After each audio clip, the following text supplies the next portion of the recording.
bem-vindos a mais um bate-papo com o Sincovaga. Conosco nesta edição o advogado Eduardo Pastore e o tema de hoje é teletrabalho.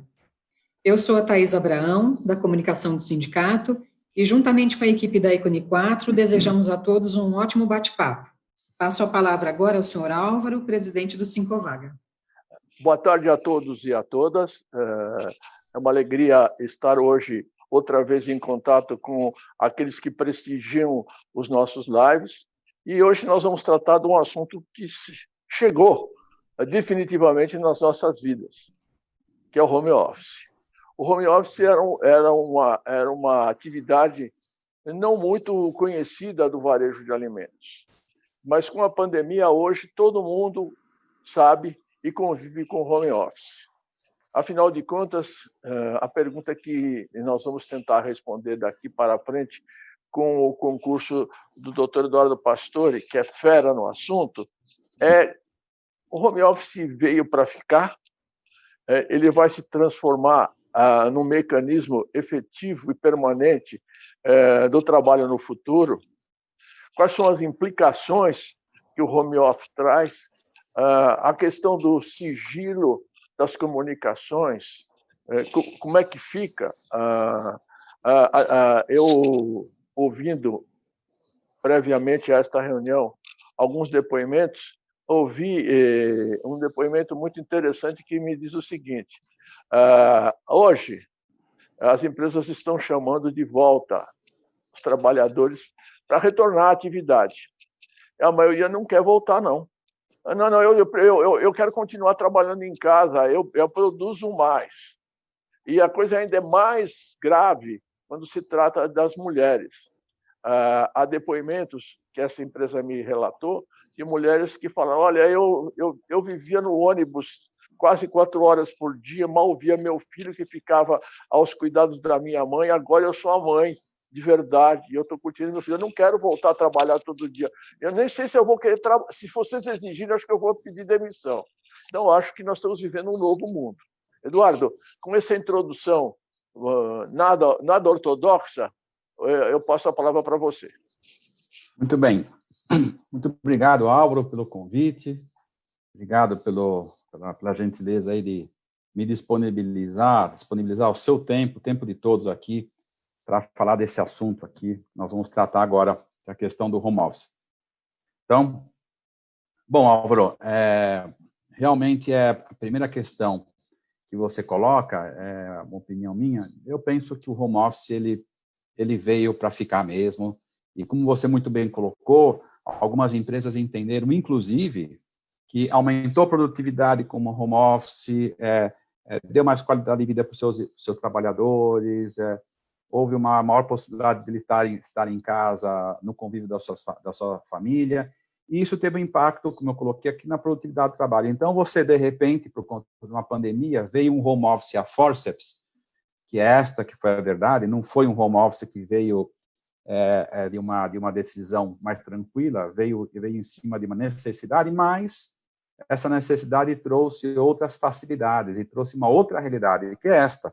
O home office hoje, nós vamos olhar para as pesquisas aqui, mais 70% dos trabalhadores não quer mais voltar ao trabalho presencial, e também uma quantidade muito grande e significativa de empresas também não quer mais, chegou à conclusão que não seria mais interessante colocar o trabalhador de volta para o trabalho presencial. Então, por conta desta nova realidade, eu sinto que o home office está aí, consolidou. O que nós vamos precisar agora, Álvaro, como você, inclusive, muito bem já coloca já há algum tempo, eu escuto você falar sobre isso, é a gente acertar a consolidação do home office com segurança jurídica para a empresa e segurança jurídica para o trabalhador. É esse que é o nosso desafio agora, dessas questões todas do home office. Mas, de qualquer maneira, o que eu sinto assim é que não tem mais volta, não. Agora, ele se consolidou definitivamente, essa é uma primeira situação que deve ser dita aqui. Agora, existe também uma outra peculiaridade que nós precisamos falar aqui.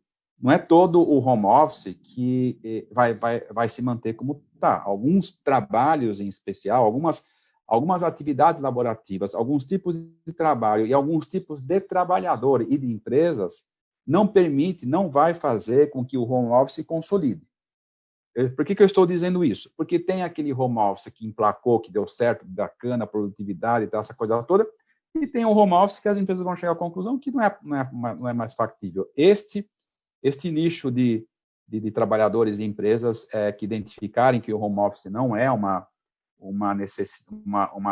alternativa saudável, você vai ter a volta para o trabalho presencial quando você tiver a pandemia arrefecendo, diga-se de passagem, a vacina, e também não só isso, para as empresas que já estão voltando gradativamente às suas atividades, você já tem essa realidade. Mas, no geral, Álvaro, o que eu posso responder para você é que o home office veio, se consolidou, ele vai ser utilizado muito, e até porque os trabalhadores as empresas estão percebendo que estão economizando também, os custos diminuíram com o home office, que é uma outra realidade importante para a empresa, mas também teve um benefício grande para o trabalhador, dentro deste home office que funciona. Eduardo, nessa linha de bate-papo que nós estamos fazendo, me ocorre o seguinte, nós estamos falando do home office no varejo de alimentos, uma atividade econômica que ficou permanentemente funcionando nesse processo pandêmico que nós estamos vivendo. Não paramos. O que aconteceu? A grande maioria, a quase totalidade das empresas não praticava home office. Algumas empresas tinham experiência de home office, mas era uma extrema minoria. Com a pandemia, o home office veio com uma imposição para o afastamento da chamada da turma do grupo de risco. Pessoal que tem diabetes, hipertensão, os idosos, as grávidas, as mulheres que estão aleitando e assim por diante. Então, surgiu essa figura.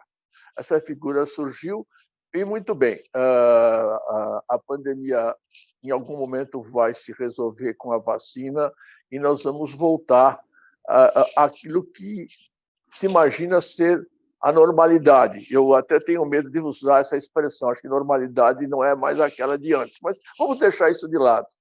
Como vai ficar a situação da empresa quando o empregado disser, olha, eu não quero voltar? Será que nós vamos ter um sistema híbrido? Conversando com o empresário do setor, ele me falou, nós estamos fazendo assim, nós diminuímos o tamanho do escritório, o escritório era grande, tinha uma mesa para cada um, agora nós não temos mais isso, reduzimos pela metade. Temos estações de trabalho e os meus colaboradores se revezam. E o colaborador nem tem a mesa dele. Um dia ele está numa mesa, um dia ele está na outra, um dia que ele vai trabalhar, tem dia que ele não vai trabalhar, assim por diante. E a outra preocupação é a preocupação típica de negócios. Como garantir um sistema de home office com o trabalhador em casa, no seu meio de comunicação, em relação a procedimentos que podem ser considerados como segredos de negócio? Como que nós vamos tratar isso? Eu queria, então, que você fizesse uma abordagem a partir dessas colocações. Certo. Bom, a primeira questão importantíssima é que você coloca, Álvaro, essa questão do home office parcial, total, híbrido. O cara está um pouco em casa, o trabalhador está um pouco em home office. Nesta hora, Álvaro, nós vamos ter que olhar para aquilo que está na lei. Hoje é importante nós entendermos o seguinte, o home office ele está numa lei, que é a Lei 13.467 de 2017, a lei da reforma trabalhista.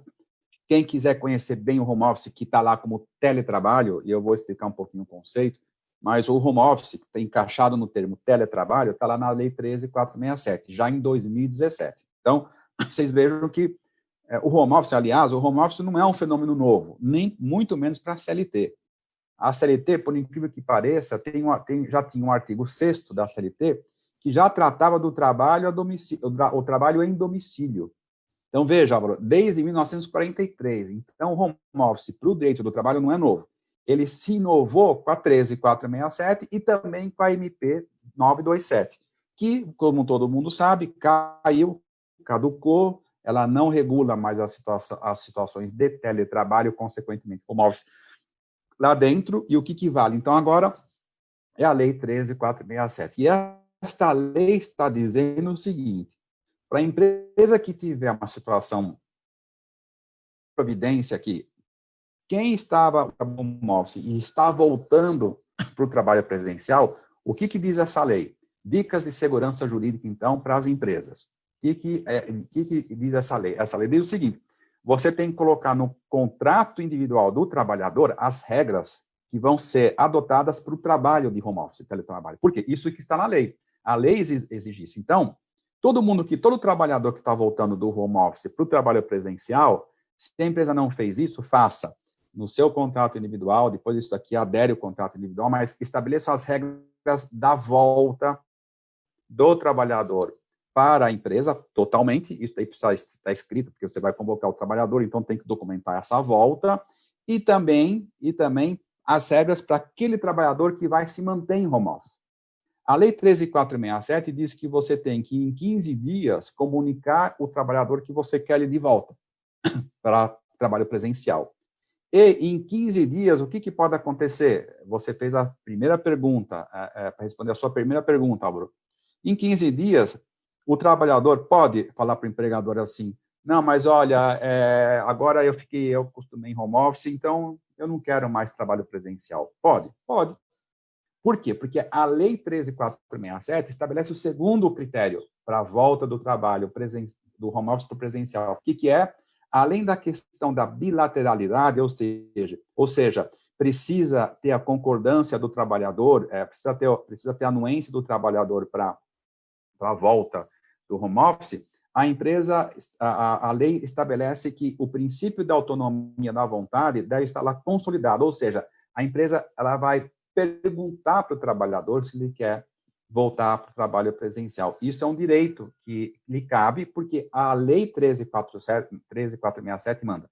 E na hora que você fizer essa pergunta para o teu trabalhador dizendo: olha, eu quero que você volte para o trabalho presencial, mas ele diz que não quer voltar, aí você, infelizmente, o que vai poder acontecer é que você pode falar para o teu trabalhador o seguinte: assim, olha, eu estou precisando de você como trabalho presencial, não dá mais para te manter em home office, isso é um direito que cabe ao empregador, inclusive, nesse segundo momento, dizer o que ele vai querer ou não, depois da negativa do empregado, e aí você vai estar diante de uma demissão, logicamente, sem justa causa, indeniza esse trabalhador e você não pode mais contar os serviços dele. Então, estas são algumas dicas e sugestões que nós estamos dando aqui para aquelas empresas que querem voltar do trabalho de teletrabalho para o presencial. Agora, o trabalhador dando o consentimento assertivo, o segundo movimento que a empresa faz: bom, mas esse trabalhador ele pode ficar em trabalho presencial, uma parte do tempo em trabalho presencial, e uma parte do tempo em home office ou teletrabalho? Pode. Pode existir um sistema híbrido? Pode. Não tem problema nenhum. O que a lei diz é, preferencialmente, o trabalhador precisa estar sendo ativando fora das dependências da empresa, na condição de teletrabalhador. Pode haver o sistema híbrido? Não tem problema nenhum, desde que, mais uma vez, não se esqueçam disso, mais uma dica e sugestão, vocês deixem claro que este trabalhador em especial, que antes estava em trabalho presencial, agora em trabalho em telepresencial, em home office, vai manter um sistema híbrido. As regras precisam ser claras e negociadas com o seu empregado. Escreve tudo isso, manda um e-mail para ele confirma a leitura para que as regras fiquem claras e cumpra o que está na Lei 13.467. Então, aí você consegue estabelecer essas regras que dão segurança jurídica para o teu trabalhador e segurança jurídica para a empresa. Com essas medidas preventivas que já estão lá na lei, nós conseguimos fazer o retorno desse trabalhador para o trabalho presencial integral ou então o teletrabalho home office parcial. Com relação ao conceito que eu falei para vocês que eu ia colocar aqui, é importante que nós entendamos o conceito pelo seguinte motivo: tem uma questão jurídica importante aí. O teletrabalho, que está na Lei 13.467, teletrabalho é espécie de trabalho à distância, é uma espécie. O home office desculpa, eu cometi um erro. O teletrabalho é gênero do trabalho à distância. É gênero, teletrabalho, gênero. Então, tem um guarda-chuva com o nome teletrabalho. E o home office é uma espécie do gênero de teletrabalho. Consequentemente, qual é a conclusão que a gente chega aqui? O trabalhador em home office, ele é um teletrabalhador, exercendo um tipo de teletrabalho que se chama em home office, que se chama home office, trabalho na casa dele. E por que isso é importante que se consolide aqui? Porque o teletrabalhador, aquele que se ativa através dos meios telemáticos de computador, celular, o teletrabalhador, nem todo teletrabalhador, ele está em home office. Por exemplo, pode existir um teletrabalhador que usa computador, drone, por exemplo, na zona rural, lá no agronegócio, com aqueles equipamentos todos. Aliás, o agronegócio está muito à frente nessa situação toda. Então, veja, esse sujeito aqui lá no agronegócio, o cara que fica com drone, medindo a terra, não sei o quê, ele é um teletrabalhador, mas não em home office. Ele só é teletrabalhador, trabalha à distância, gênero. Então, a espécie do gênero é uma modalidade de teletrabalhador, que é esta do home office. E, para terminar aqui, esse pequeno alerta, nós precisamos também entender, Álvaro, aqui está vindo muita questão sobre isso, esse entendimento equivocado de que nós estamos tendo, é possível se configurar, na minha opinião, não é, um acidente de trabalho como uma regra geral por conta do trabalhador que está em home office. Depois a gente pode falar sobre isso, não quero tocar nesse assunto agora, porque eu devolvo a palavra para você e nos dizer aqui para onde que você quer encaminhar agora a nossa conversa. Ok, Eduardo, eu achei interessante as suas colocações, porque você situou o trabalho em home office sobre o aspecto jurídico e ofereceu mecanismos de segurança, que é muito importante, segurança para a empresa e garantia de direitos para o empregado. Uma pergunta que é recorrente, muito bem, o trabalhador está na casa dele, ele está usando o celular dele, e não o celular da empresa, ou ele terá que usar o celular da empresa. O trabalhador está na casa dele usando um microcomputador ou um tablet dele ou da empresa. Se for dele, como é que se ressarce isso? Se o equipamento quebrar, o trabalhador fica impedido de prestar o serviço, se for dele e se for da empresa. Então, a regulamentação disso, como é que fica isso, ou como é que se operacionaliza isso? As empresas de maior poder econômico, a gente já sabe, estão oferecendo equipamento. Algumas empresas dão uma ajuda de custo simbólica, não previstas em nada, porque não há regulamentação sobre isso, para quem usa o seu próprio celular ou usa o seu próprio tablet ou o seu próprio computador. Queria que você explorasse um pouco essa vertente. Tá certo. Ok? Tá ótimo. Muito bom. Boa pergunta. Então, Álvaro, a situação jurídica é a seguinte. A Lei 13.467 está dizendo o seguinte, que é ela que agora fala sobre o teletrabalho. Agora, ninguém mais pode... Esqueça a 927, a MP 927, que caiu, mas não fiquem preocupados, porque o teletrabalho não está solto. Ele estava regulado pela MP 927, porque ela flexibilizava algumas regras de uma lei que já regula o teletrabalho, que é a Lei 13.467. O que diz essa lei?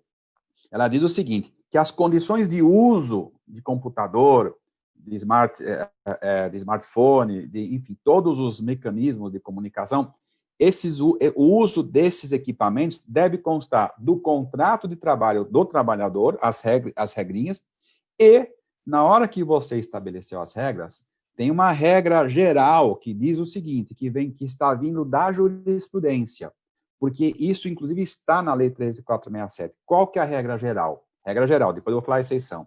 É o seguinte, se o empregador ele dá o computador, ele pede para o trabalhador usar a luz, o seu pacote de dados da internet, ou então o Wi-Fi, a parte do Wi-Fi, a conta de luz é do empregado, porque ele está lá ativando, pagando a sua conta, a sua luz para trabalhar para o empregador. Esses gastos todos, em tese, o que a jurisprudência vem dizendo? Esses gastos todos ficam por conta do empregador. Por quê? Risco inerente à atividade empresarial, o empregador ele se apropria desse trabalho, ele usufrui lucro, ele tem lucro. Então, a lógica do direito do trabalho é o seguinte, se eu estou dando todos os mecanismos para o trabalhador, ele não pode arcar com custo, porque o risco não é dele, ele não pode ter um custo a mais para trabalhar para mim. Então, o que a jurisprudência, decisões da justiça tem dito? Esse custo é do empregador. Então, isso é a regra. O que nós sugerimos aqui, Álvaro? Essas regrinhas de como, quem paga o quê, nós sugerimos que sejam inseridas, na medida do possível, dentro da negociação coletiva, dentro do direito coletivo do trabalho. Por quê? É no direito coletivo que você vai conseguir calibrar de uma forma segura quais são as regras de utilização desses equipamentos. E, quando a empresa é pequena, ela não tem condições de dar um computador para o empregado, não tem condições de pagar a luz, você, Álvaro, você já respondeu, inclusive, a questão e já matou a charada. A empresa vai dar um valor X de reais para esse trabalhador para cobrir esses custos, que seriam o quê? Ele está usando o computador dele, tem mais uma luz, tem mais um pacote de dados aí, tem mais não sei o quê. Você dá um valor, negocia com o seu trabalhador, de preferência, numa negociação coletiva. Se não der também, vai para a negociação individual e na hora que for estabelecer essas regras e você for negociar com o seu trabalhador quem paga o quê, geralmente é a empresa que paga, mas de que forma que a empresa vai pagar isso, coloque tudo isso por escrito. Então, dica e sugestão para vocês, empresários e segurança jurídica. Coloque tudo isso por escrito e deixe claro no contrato individual essas regras que estão previamente negociadas entre você e o seu trabalhador. Deixe claro como, em épocas de pandemia, se o trabalhador, inclusive, não está ainda na sua empresa e está lá usando o computador. Deixe claro isso através de e-mails. Você pode mandar essas mensagens por e-mail, a empresa vai constituir essa prova por e-mail e não é só mandar em mensagem para o trabalhador para mostrar que você está negociando as regras individuais para ele ativar na condição de home office, como exige a lei. Não é só mandar o e-mail, é mandar o e-mail com essas regras e pedir para o trabalhador lá do outro lado confirmar a leitura, dizer que ele leu e entendeu as regras e negociou com você. É o princípio da boa-fé e da transparência que o direito do trabalho, que a 13467 está exigindo para você ter segurança jurídica na utilização do home office, você empresário e você trabalhador ficar coberto para que você não arque com despesas, por exemplo, que não lhe cabem. Então, essas que são as regras básicas do funcionamento do home office nessa situação aqui, Álvaro. Eu queria aproveitar essa vertente que você abordou para falar de duas questões. O grande pedido de reclamação trabalhista no nosso setor é a hora extra. Como você vai caracterizar o controle de jornada de um trabalhador que está em casa? Uma pergunta parece acaciana, mas é uma pergunta que cabe. E segundo, que cautelas as empresas têm que ter ao permitir que um trabalhador fique no seu domicílio trabalhando e que ela não tenha o prejuízo de informações vitais dos seus negócios. Você fez essa pergunta. Então, eu queria que você fizesse a abordagem da questão da eventual hora extra, como controlar a jornada. Quando você está no trabalho físico, você sabe como fazer. Quando está em casa, como você vai fazer? Como caracterizar isso? Você já respondeu uma questão do acidente de trabalho que vai ficar para um outro capítulo. Então, fica, por favor, nessas duas questões. Tá bom. Ótimo. Então, vamos começar de trás para frente. Cláusulas de confidencialidade. Essas cláusulas já existem no contrato individual do trabalhador. Se você tem um trabalhador que vai mexer com informações sigilosas e confidenciais, primeiro, dicas e sugestões para as empresas. Primeiro, inserir essa cláusula no contrato individual de trabalho, lógico, deixar essas regras claras para o trabalhador e fazer com que ele cumpra as regras de confidencialidade. Qualquer quebra de confidencialidade de trabalhador, quer seja por meio do trabalho presencial, quando o trabalhador estava lá na empresa, usando o computador, ou através do trabalho virtual, porque ele está na casa dele, não muda em absolutamente nada. Ele está usando um computador onde ele pode infringir essas cláusulas de confidencialidade, desde que previamente existentes no contrato individual do trabalho, que precisa ter mesmo, mais uma vez, as regras claras e objetivas para o trabalhador, inclusive o trabalhador virtual. que vai ativar na condição de home office ou teletrabalho. Colocar no contrato, deixar as regras claras, inclusive, em algumas situações, até punições. Existem convenções coletivas ou acordos coletivos que têm punição. O direito civil já permite isso para quem infringiu a cláusula de confidencialidade. Então, para resumir, mantém todas as regras que existiam antes, só que tudo precisa estar claro para o trabalhador. Vocês sabem que o que o juiz do trabalho, o que o direito do trabalho, o Ministério Público do Trabalho, eles não gostam? O que eles não gostam é que as empresas, você vê que no final das contas, Álvaro, eu sempre digo isso, as empresas podem fazer quase tudo com o empregado, desde que elas comuniquem tudo antes, que as cláusulas estejam abertas, claras, antes, princípio da boa-fé e da transparência. O que o direito do trabalho gosta são empresas que deixem as cláusulas, as condições claras. Deixou as condições claras, beleza, ótimo, não tem problema nenhum, aí você pode cobrar e punir, inclusive, se quebra alguma regra. Então, primeira situação é essa com relação à confidencialidade. Hora extra. Qual que é a natureza jurídica do teletrabalho ou do trabalho home office? É não ter o pagamento de hora extra. Por quê? Por que existe isso? Você está em home office, você não paga hora extra. Que é o princípio que está, inclusive, na 13467. Por que você não paga hora extra? Por conta da tipicidade do trabalho. É porque o home office, já que a gente está falando de trabalho em casa, ele é atípico. Por que não tem hora extra? Primeira coisa, a empresa não tem como controlar a jornada exatamente como ela fazia presencialmente. Ainda que ela tenha os mecanismos virtuais, mas, a princípio, a empresa no home office típico não vai controlar esse trabalhador com relação à jornada, porque ele está em casa, tem mais liberdade, tem mais autonomia. Primeira situação é essa. Segundo, a empresa não tem como fiscalizar, e nem é o objetivo do home office, não é esse, fiscalizar o sujeito como se ele estivesse do teu lado. No trabalho presencial, você pode colocar o teu trabalhador lá na tua mesa, e você fiscaliza o tempo todo. Não é essa a natureza jurídica do home office. O home office, ele prima pela liberdade.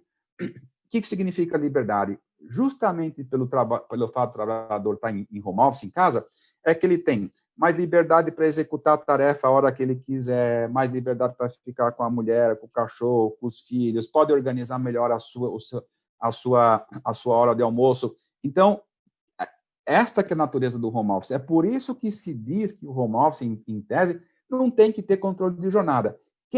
Consequência jurídica dessa primeira premissa. A empresa que não controla a jornada, ela não vai ser punida por pagar a hora extra, porque ela não controlou. Agora, como é que faz isso? Parece maluca essa informação, mas não é. Como é que faz isso?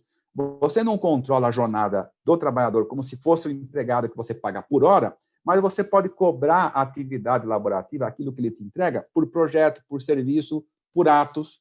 Então, vamos para a prática aqui, Álvaro. Eu não tenho jornada de trabalho. Tá, não tenho jornada de trabalho, mas você vai fazer como para poder aferir se o cara está trabalhando ou não? Ô, fulano, o negócio é o seguinte, eu quero que você me entregue, eu sou teu empregador, eu quero que você me entregue isto, pronto, acabado. Esse serviço assim, pronto, acabado. A hora que você vai fazer, não interessa. O que me interessa é o serviço pronto, acabado. Veja, você não está controlando a jornada e você está pedindo para o seu trabalhador te entregar o trabalho pronto, acabado. Ele pode, esse trabalhador, fazer a jornada das 8 às 10, pode fazer das 10 a meio-dia, pode fazer de noite, não tem, isso é irrelevante para o trabalho típico do home office. Então, esta é a primeira regra, por isso que ele não tem controle de jornada. Segunda situação, se por acaso a empresa entender que não dá para praticar esta regra deste jeito, o cara não vai ter controle de jornada, é por ato, é por serviço, é por entrega, o que vai acontecer? Essa empresa vai optar pelo home office com controle de jornada. É uma opção que, inclusive, é concedida pelo direito do trabalho. Se você for controlar a jornada, você chega à conclusão, e às vezes acontece isso daí mesmo, viu? Chega à conclusão de que esse tipo de home office tem que ter controle de jornada, porque não tem como fazer por entrega, aí a empresa vai estabelecer uma jornada fixa de 8 horas e vai ter que estabelecer critérios rígidos para esse trabalhador. Em que sentido? Vai ter que chegar para o trabalhador e falar o seguinte, seu fulano, o negócio é o seguinte, vamos supor que a jornada seja das 9 às 18. Olha, fulano, depois das 18, você não vai me mandar e-mail, não. Não, mas eu vou te mandar... Não, depois das 18, você vai desligar o seu computador. Deixou essa regra clara, escrita, previamente consolidada com o teu trabalhador, Se esse sujeito manda um e-mail 18h30, o que você faz? Imediatamente manda outro e-mail com de advertência. Não pode passar das 18. Não vai mandar nada depois das 18. Isto é o home office com controle de jornada. Para os tipos de serviços e trabalhos em home office que exigem um controle de jornada. Aí, na hora que a empresa controla a jornada, através do home office, nesta modalidade de controle de jornada, significa o quê? Ela tem que tomar cuidado, porque ela não pode deixar o trabalhador trabalhar mais do que 8 horas por dia, e cai naquela regrinha da Constituição, se trabalhou 8 mais 2, 10, as outras 2 horas, outras 2 horas paga como extraordinárias, e mais ainda, se a empresa tem o controle de jornada, mas fica o dono da empresa, ou então o diretor da empresa, fica mandando e-mail para o trabalhador, 10 horas da noite, mandou e-mail, ele respondeu, fulano, 11h30, mandou outro e-mail, você me responde isso daqui, tá? O cara respondeu, 1h30, falou assim, não ficou bom esse negócio, esse e-mail que você respondeu, não, dá uma consertada, ele responde, o que vai acontecer quando há o controle de jornada, fica respondendo e-mail para esse empregador 10 horas, 11h30, 1h30, eu quero essas horas como extraordinária, vai pagar as horas extras todas, daquelas horas que ficou ativando para o seu empregador. E para terminar aqui, essa questão da jornada de trabalho, uma situação pior ainda, se o empregador do sujeito que está em home office, fala para ele o seguinte, olha, além de você fazer esse trabalho para mim, o cara fica mandando e-mail 10 horas, 11h30, meia-noite, 1h, e além de mandar e-mail fora da jornada regular, diz para o trabalhador assim, você fica à disposição dos meus e-mails, porque você vai receber a qualquer momento um e-mail de urgência, e eu quero que você fique à disposição. O que significa isso na prática? O sobreaviso. O que é o sobreaviso? Sobreaviso, para fazer uma analogia e entender o que isso significa do seu ponto de vista jurídico para a empresa. Sobreaviso, quem é que fica de sobreaviso hoje? Aeromoça. No sistema de aviação, quando a empresa pede para a aeromoça ficar de sobreaviso, o que é isso? Ela fica lá parada na casa dela, esperando a qualquer momento ser chamada para ser ativada. O sobreaviso, qual que é a característica do sobreaviso? Você limita a liberdade do trabalhador. E quando você fala para o trabalhador, fica me esperando, não vai no cinema, não vai não sei aonde, não vai na igreja, não pode sair para nada, e o trabalhador na frente do juiz alega que ele estava à disposição, porque a liberdade dele foi tolhida, ele não vai ganhar só a hora, aquela hora determinada, como no primeiro exemplo que eu coloquei para vocês, ele vai ganhar o quê? A hora cheia, todo o período que ele ficou à disposição do empregador. Então, tomem cuidado, dica e sugestão para as empresas. Tomem cuidado para quem for fazer o controle de hora extra, de jornada de trabalho em home office, para não cair nem na hora extra individual, como eu coloquei aqui, nem cair na vala do sobreaviso, porque o sobreaviso, o passivo trabalhista, é infinitamente maior do que você pagar somente as horas extras que o trabalhador ficou respondendo e-mails, por exemplo. Então, essas são algumas dicas e sugestões, Álvaro. Eu fiz um resumão bem rápido aqui por conta do tempo, da questão da jornada de trabalho da empresa, os riscos que ela corre na questão do home office. Nessa linha, aí só uma pitada. O trabalhador em home office trabalhou no feriado, tem regra para trabalho em feriado. Fala curto e grosso que nós vamos ver as perguntas que já chegaram. Vamos lá.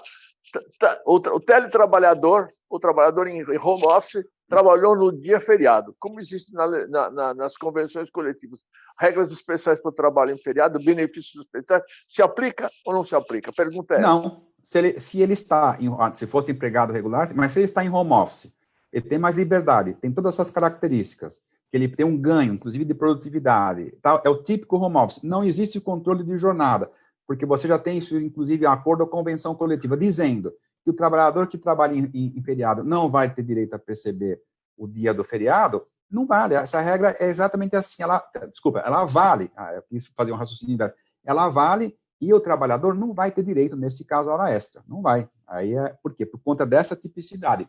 Convenção coletiva, segurança jurídica, regras claras, e já está pré-estabelecido que ele, estando em home office, ele vai trabalhar em qualquer horário, em qualquer jornada que ele for ativar, inclusive feriados. Aí ele não ganha hora extra. Quer dizer, a convenção coletiva não tendo previsão alguma, como não tem no momento, não tem previsão nenhuma para o trabalho o teletrabalho ou o trabalho em home office, e eventualmente o trabalhador está em casa prestando serviço e ele trabalhou no feriado, ainda prevalece esse seu entendimento? Porque me parece que você falou em convenção coletiva, mas nós não temos previsão ainda em convenção coletiva, a matéria ainda não em aberto. Não há problema nenhum. Quem não tem nada em convenção coletiva, não tem problema nenhum. Vai seguir o quê? Se não tem convenção coletiva, você vai deixar as regras claras aonde? No contrato individual de trabalho. Você vai deixar as regras claras para o trabalhador, que é o que está na 13467, quais são as regras direitinho, toda a forma de trabalhar. O trabalhador olha para isso, anula e aceita, está lá, entende, e você deixa uma regra no contrato individual, não no direito coletivo. Não tem problema nenhum. A segurança jurídica é igual, bro. Estando essas regras claras no contrato individual. Quem não tem convenção coletiva, vai para o contrato individual, estabeleçam todas as regras com esse trabalhador. Thaís, tem alguma pergunta para fazer para o Eduardo, para a gente prosseguir depois, mais para frente? Por favor. Sim, sim. Tem uma pergunta aqui do Rodrigo. O home office vai afetar quais mercados? Falamos das mudanças positivas, mas qual é o lado ruim?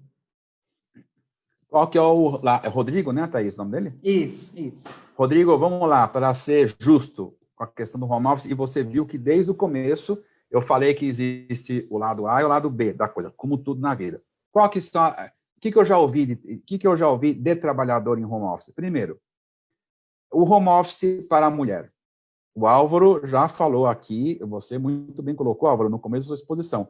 O trabalho de home office para a mulher é infinitamente mais complicado o home office para a mulher do que para o homem. Por quê? A mulher, além da jornada regular que ela teria, se ela só estivesse na empresa, em casa ela tem que fazer o quê? Tem que cuidar da casa, tem que cuidar dos filhos. Você tem os filhos que estão em idade escolar, né? Esqueci o nome dele, Rodrigo. Enfim, você tem os filhos que estão em idade escolar, estão inclusive tendo aulas virtuais no computador. Quem é que geralmente dá o apoio para o filho na hora da escola? A mulher. Quem é que, no final das contas, muitas mulheres ainda fazem isso por uma questão cultural também, fica por conta da arrumação da casa. A mulher, a comida da casa. Ou seja, a mulher tem uma sobrejornada gigante no home office e tem o estresse de estar no home office com os filhos pequenos, se for filho pequeno, inclusive, como é que você tem uma outra variável de fundo psicológico e emocional? Como é que você explica para o filho pequeno? Eu já ouvi isso de vários depoimentos de várias mulheres. As mulheres dizendo, como é que você explica para o filho pequeno que eu, sua mãe, estou em casa, mas eu não vou dar atenção para você porque eu estou em casa trabalhando? Como é que você explica para o filho pequeno que você está trabalhando? Uma criança que pede naturalmente a atenção da mãe. Portanto, Rodrigo, eu acho que é esse nome, não sei se eu errei. O home office para a mulher, em muitos casos, ele veio sobrecarregar.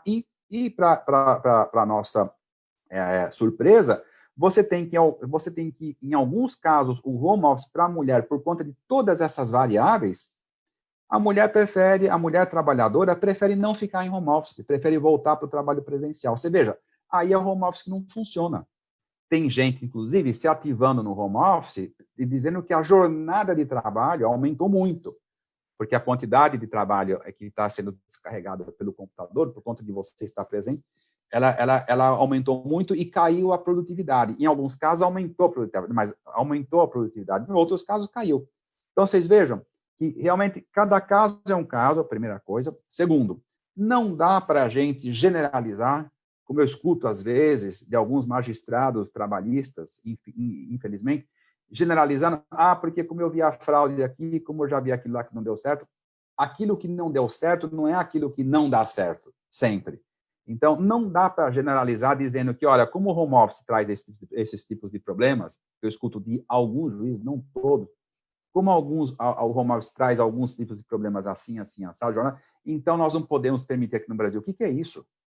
Vamos olhar para aquilo que está dando certo e vamos tentar adequar para aqueles casos específicos que o home office não é possível mesmo, e não vai dar certo. E quem quiser insistir, o empresário que quiser insistir num home office que não é vantajoso para ele, vai estar gerando um passivo trabalhista gigante, se não mudar logo. Então, veja, Cada caso é um caso, nós precisamos analisar com calma. Como o Álvaro colocou aqui, bem colocou, né, Álvaro? É um fenômeno novo. Nós vamos ter que regular isso. Agora, a nossa recomendação sempre é que, na medida do possível, que essa regulação dos detalhes do home office venha dentro do direito coletivo do trabalho. E se não for possível a empresa, micro, pequena e média empresa, que não consegue nem participar muito das negociações coletivas, não conseguir para a negociação coletiva, coloquem as regras no contrato individual do trabalho. Thaís, mais perguntas, por favor? Aproveitar que Sim. acho que tem. Pergunta do Marco Gomes. Na atividade do varejo, o senhor acha que haverá teletrabalho representativo? E, por exemplo, qual atividade do varejo ficaria em home office? Compras, etc. Olha, eu acho que aí, Marco, essa pergunta, do ponto de vista da prática do home office, acho que eu mandaria essa bola aqui para o meu amigo Álvaro, para ele nos ajudar aqui, para ele entender. Aí precisaria ter um empresário ou de um dirigente sindical, no caso, que tivesse bem a ponta para entender o aspecto prático, aonde o home office encaixa mais no varejo. Então, eu vou dividir essa pergunta aqui, eu vou dividir essa bola com o Álvaro, e dizendo para você que, independente, Marco, da onde o home office cair, em algumas situações do varejo, mais uma vez, eu sempre reforço aqui, e eu vou, depois lá na frente, eu vou terminar minha exposição falando um mantra aqui, que eu sempre uso em termos de segurança jurídica. Mais uma vez, a gente pede para que as empresas, independente do local que o home está sendo instalado, executado, o ramo de atividade econômica, que a gente olhe muito para esses princípios aqui. Vocês que estão nos ouvindo aqui, não se esqueçam mais disso. Princípio da boa-fé e transparência com o trabalhador. Tudo que é feito previamente estabelecido, conversado, de boa-fé, sem vício de consentimento, o tal do que é vício de consentimento, dolo, coação, fraude, sem essas situações todas, feito tudo de boa-fé e transparência, essas regras previamente estabelecidas com o trabalhador, segurança jurídica lá em cima, lá no alto, para vocês se defenderem, inclusive, de ações trabalhistas, para mostrar que vocês estão cumprindo aquilo que a legislação trabalhista determina. Então, fica um pedaço agora da tua pergunta lá para o meu amigo Álvaro. Passei para você, Álvaro. O meu amigo Marco Gomes, que está fazendo a pergunta. Marco, eu diria para você que os trabalhos administrativos de uma loja de varejo, uma parte deles poderia ficar em home office. E eu vou dar um exemplo pouco expressivo. Nesse período que nós ficamos em pandemia, o sindicato, o Sincovaga, que vocês conhecem, funcionou em home office. Como?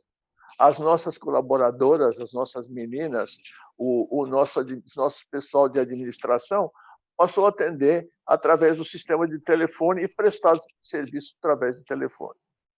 Então, e nós chegamos à conclusão de que alguns desses serviços, algumas dessas pessoas não precisam mais voltar ao trabalho presencial todos os dias, porque moram longe, é um custo alto de desgaste humano sair de uma região de São Paulo e ir até o centro e depois retornar no mesmo dia.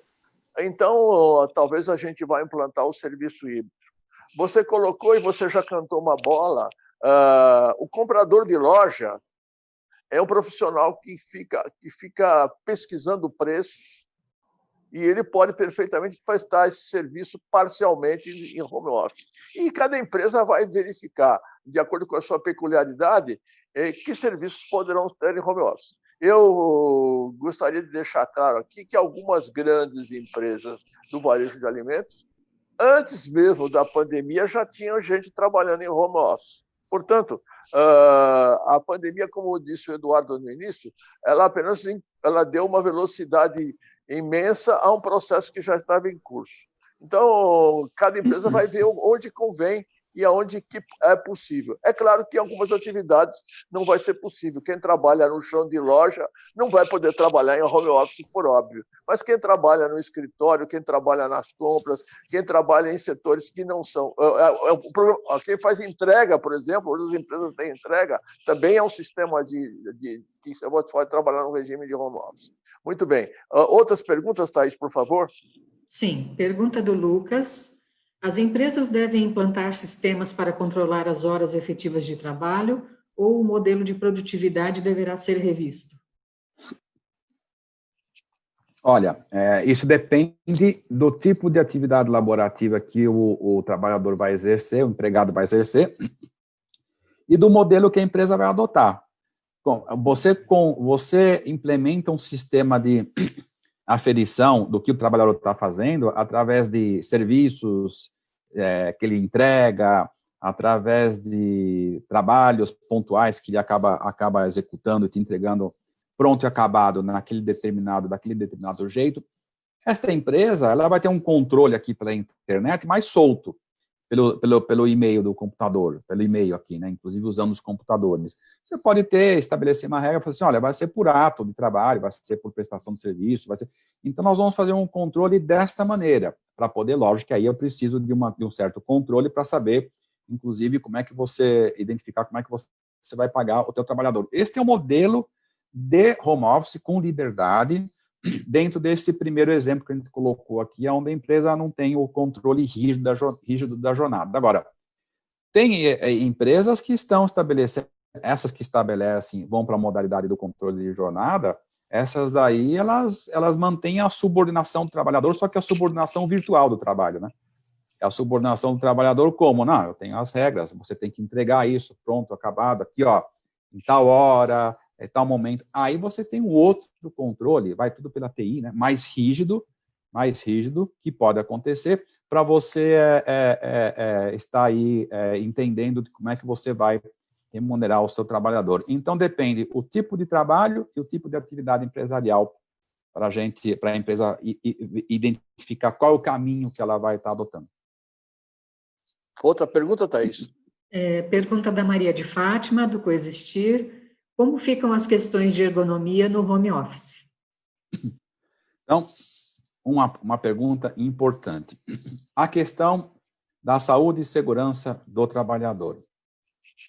O que diz a Lei 13.467? Diz o seguinte, a questão ergonômica, que não envolve, diga-se de passagem, só a questão de cadeira e mesa, como a gente já conversou, né, Fátima, sobre isso, ela vai muito além da questão de você estar dando uma cadeira, uma mesa para o trabalhador trabalhar.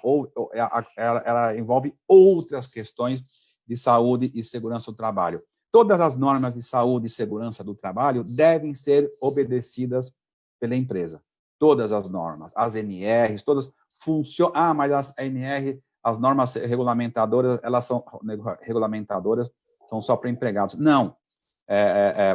Presenciais. Não, valem também para a questão do trabalhador em home office. Pelo seguinte motivo, a saúde e a vida, o direito do trabalho diz isso, trata isso dessa maneira. A saúde e a vida são bens indisponíveis. Estão debaixo do que nós chamamos aqui normas de ordem pública. O que são as normas de ordem pública? São aquelas normas onde as partes não podem transigir, não podem negociar. Por quê? Porque o direito não permite que você negocie a saúde. O direito do trabalho não permite que você negocie a vida. Quer ver um exemplo? Eu sou um trabalhador a empresa pediu para usar uma bota aqui, uma norma regulamentadora, uma NR, uma bota de proteção com biqueira aqui na ponta do pé, para eu usar aqui, mas sabe que é muito quente a bota, esquenta no meu pé, dá frio, eu não quero usar. Ele pode fazer isso? O trabalhador tem essa autonomia? Não. Por quê? Porque a saúde é um bem disponível, porque ele pode expor a saúde e a vida dele. Então, todas as normas de saúde e segurança do trabalho, resumindo aqui, devem ser observadas pelas empresas. O que nós estamos colocando como consequência da saúde, do acidente de trabalho e da doença ocupacional é o seguinte, que a empresa precisa fornecer os equipamentos, precisa alertar o trabalhador sobre como é que ele tem que prevenir o acidente de trabalho, só que existe uma peculiaridade aqui. A questão do acidente de trabalho em home office, ele é diferente, deve ser abordada de uma maneira diferente do acidente de trabalho com trabalho presencial. Por quê? Porque no trabalho, a regra geral do acidente de trabalho, que é a doença ocupacional, qual que é a regra geral que vige no direito? Diz o seguinte, que a doença ocupacional, o acidente de trabalho, precisa ser comprovado, para você conseguir comprovar a doença ocupacional, e usufruir dos 12 meses de estabilidade, por exemplo, o trabalhador tem que comprovar a omissão e negligência da empresa que não forneceu os EPIs, que foi negligente nesse sentido, e também o segundo requisito, que está lá na Constituição Federal, culpa. Tem que comprovar a culpa da empresa, ou seja, ela precisa, a culpa é um elemento inerente para se comprovar o acidente de trabalho. E como é que você faz isso? Você comprova a culpa quando o trabalhador está na casa dele. Se a empresa não tem como fiscalizar esse trabalhador da mesma forma que ela fiscaliza caso ele estivesse no trabalho presencial. Então, veja, que especificamente com relação à doença ocupacional, o acidente de trabalho, para se provar isto no trabalho de home office, é mais difícil. Ou seja, para dar um exemplo aqui e fechar todo o raciocínio jurídico aqui, não é porque, eu vou dar um exemplo chulo aqui, mas enfim, muito raso, mas é esse aqui que é didático. Não é porque o trabalhador levantou, escorregou no tapete da casa dele porque estava indo em direção à cozinha, que isto vai se caracterizar como um acidente do trabalho, pelo simples fato de ele estar à disposição do empregador. Não, tem que ser provado a culpa. E como é que a empresa faz para sair fora da culpa? Ela tem que deixar claro a sua boa-fé e intenção de que ela está preocupada com a saúde e segurança do trabalhador, fornecer todos os EPIs, tomar conta com muito carinho essa questão da saúde e segurança, para não ter esse problema. Porque, caso contrário, se ela não toma essas medidas todas, pode ser que numa ação judicial o juiz perceba, teve inação da empresa, teve omissão, não teve EPI, não tratou com devido cuidado essa questão da saúde, aí ele pode sim, o juiz do trabalho, vir a caracterizar um acidente de trabalho aí. Então, para resumir a coisa toda, é o seguinte, não é porque que o trabalhador está em home office que as empresas elas podem descuidar da questão da saúde e segurança do trabalho. Tem que cuidar muito, tem que olhar para isso e ficar muito atenta com todas essas variáveis na área de saúde e segurança para não ter problema jurídico lá na frente. É isso que a gente coloca aqui. Mais uma vez, prevenção, prevenção, prevenção. A nossa regra sempre na questão trabalhista é prevenir, prevenir, prevenir, para não ter que remediar. Mais perguntas, Thaís? Sim, pergunta do Lucas. Se a compra de mesa, cadeira, material de escritório deve ser responsabilidade das empresas? E, aproveitando uma pergunta minha, se a falta de integração, de contato pessoal, pode vir a ser um problema no home office? Ótimo. Essa questão da mesa, quem paga o quê, aí nós temos que analisar de uma maneira com muita cautela. A situação é o seguinte, se o trabalhador ele já usa a mesa dele para poder colocar um computador, já está lá, ele não teve gasto nenhum, já estava lá tudo isso, e ele usa esses equipamentos todos, e não teve despesa nenhuma com isso não pode ser imputado para o empregador, para a empresa. Agora, até porque a empresa não exigiu a mesa. Agora, se a empresa exige que o trabalhador compre uma mesa especial para colocar um notebook, ou compre um notebook de uma configuração X, e compre também um celular para poder ter mais velocidade, e faça isso, e ela exige tudo isso, aí, a partir do momento que ela exige, faz essas exigências, isto é custo da empresa.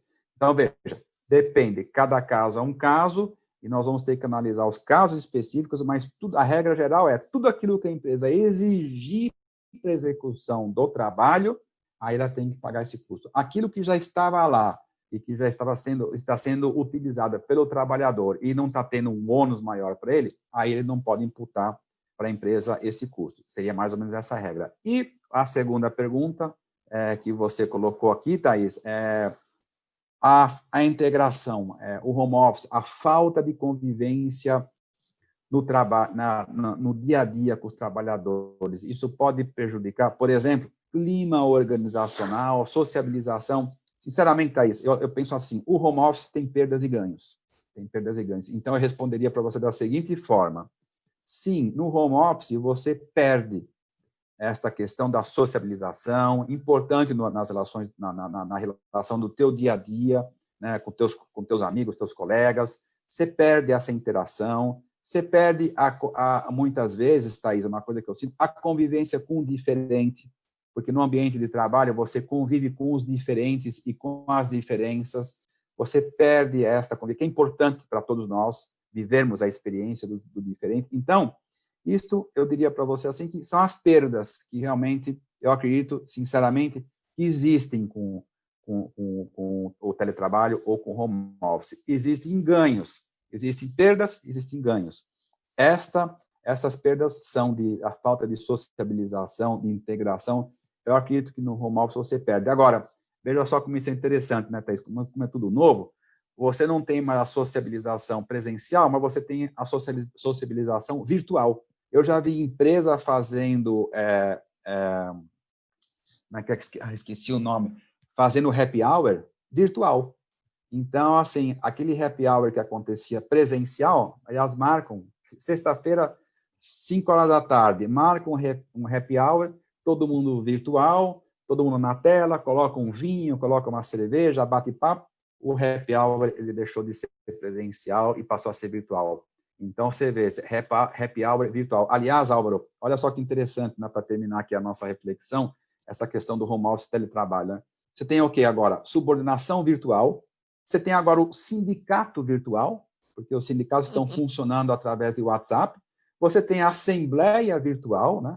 Você tem, alguns estão tentando fazer, mas você tem um acidente de trabalho virtual, alguns entendem que tem. Você tem todo o contexto do mundo virtual do trabalho, né? E você tem tudo hoje está no campo virtual. É o fenômeno do teletrabalho, é o fenômeno do home office funcionando aqui. Coisas novas para pensar novo, pensar diferente, grandes desafios para nós advogados, o pessoal do RH, gestão, para os empresários, para os diretores, enfim.